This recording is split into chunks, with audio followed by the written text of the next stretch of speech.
एक दिन मुल्ला नसरुद्दीन अपने गांव के चौराहे पर बैठे थे।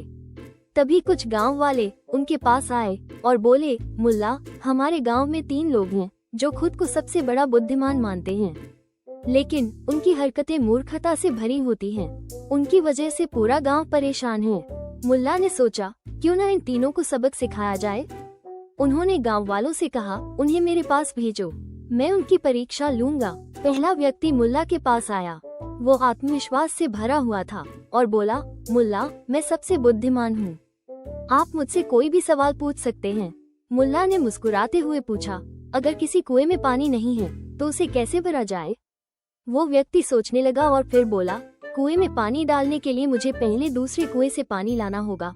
मुल्ला हंसे और बोले, तुम पानी से भरे कुएं को छोड़कर खाली कुएं में पानी डालना चाहते हो, ये तो मूर्खता है।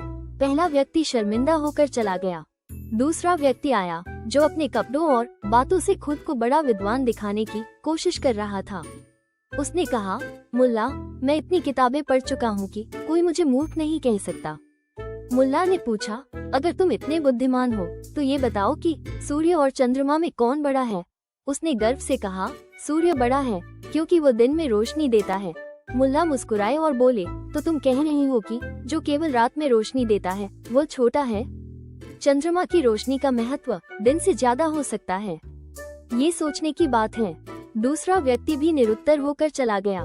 तीसरा व्यक्ति आया और मुल्ला से बोला, मुझे पता है कि आप मुझे मूर्ख साबित करने की कोशिश करेंगे, लेकिन मैं बहुत चालाक हूँ, आप मुझे हरा नहीं सकते। मुल्ला ने पूछा, ठीक है, अगर तुम इतने चालाक हो तो ये बताओ कि कोई व्यक्ति बिना पैर हिलाए नदी कैसे पार कर सकता है।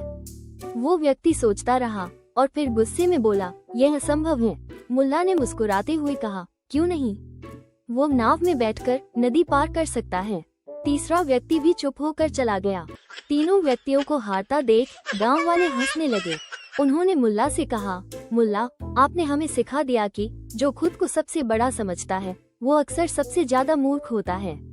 मुल्ला ने कहा, हमेशा याद रखो, सच्ची बुद्धिमानी अपने आप पर गर्व करना नहीं, बल्कि हर समय कुछ नया सीखने की कोशिश करना है। दोस्तों, इस कहानी से हमें ये सीख मिलती है कि घमंड और खुद को सबसे बड़ा मानना हमेशा मूर्खता की निशानी होती है। सच्ची बुद्धिमानी में विनम्रता और सीखने की इच्छा होनी चाहिए।